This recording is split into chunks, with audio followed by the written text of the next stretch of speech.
This is a review of the UTG AK-47 Warhawk. There's an UTG AK-47 Commando, which is basically just a shorter version of this, but with the same performance and about the same range. Speaking of, the range on this is about 150 feet accurate, and I've seen kills out to almost that range, so that actually is an accurate number, no pun intended.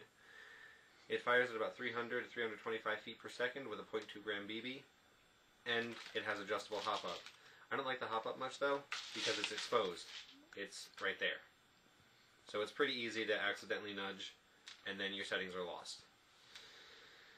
Metal parts: the trigger guard, upper receiver, bolt, both front and rear sights, and the outer barrel, basically the whole front end, including the mock cleaning rod, which by the way doesn't come out, and even if it did, it wouldn't do you any good on the airsoft version.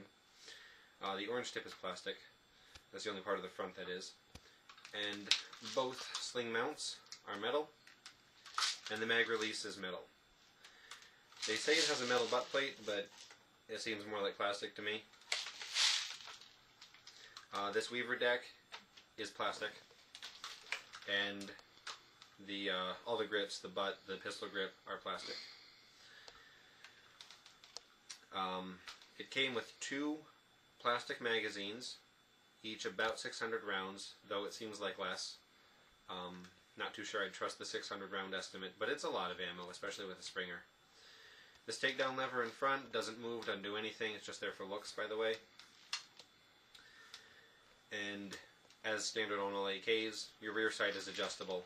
Just pinch the sides and move it back and forth, depending on how far your range is. The weaver deck, you can take off. There's a screw right there. Once you unscrew that, you can lift off the entire upper receiver. You flip it over, there are 3 screws underneath.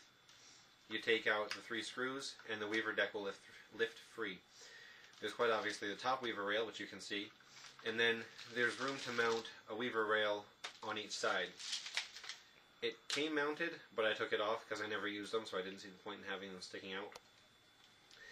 And you probably can't see it, but there's a hole underneath that, so you can still use your regular sights if you really need to. As I said, it's a Springer, so you've got to cock it for each shot, and they're high capacity magazines, so you've got to wind them, which I've already done because I don't feel like doing it on the camera. So you just cock this back. It's on the right side, which a lot of people find annoying, but I don't mind at all. I've been in a lot of battles where I've cocked it and not even realized I've done it, even though at first I thought it was sort of uncomfortable, so you get used to it extremely fast. Selector switch, which by the way is metal, I'm not sure if I mentioned that. It's a spring, so you got safe, supposedly full, semi, but everybody knows they're all just, you know, safe, ready to fire. And I find you have to have it all the way down, because the further up you go, you start running into it accidentally locking into safe, even though it's not actually set to safe. So just have it all the way down when you're firing it. It does a lot better. My selector switch has never come loose, as I've seen some AKs do. Not this model, but if yours does, yeah, you're stuck. I don't think this comes off, so there's really not much of a way to tighten it. As I said, 300 to 325 feet per second. Let's see what it does to a can.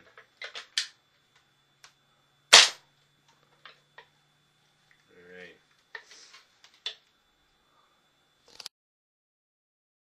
Pretty good. Nice long slap. There's the other side of the dent. Came sort of close though. And it's the body, by the way, of the AEG version of these, but it's not an AEG, as I just demonstrated.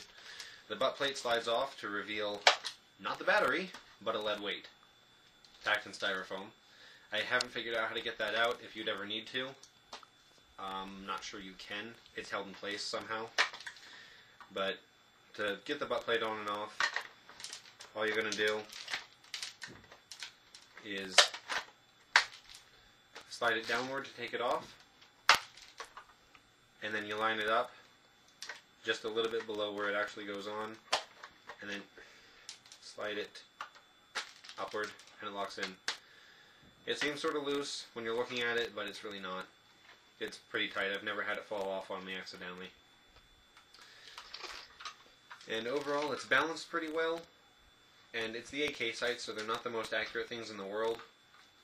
But, I mean, they're not that bad to aim either, so I've been told. I got this for about $60 off Shorty USA. Which is pretty good for the power it has. I've never seen a spring gun with that type of power. But now that I have AEGs, I'd say definitely go with the AEGs and just use spring for backup pistols. As far as the spring rifle goes, though, it's really nice, long range, powerful. You can mount a scope if you want to. I did that for a while and it made it a lot more accurate. I recommend it if you want to get a spring rifle.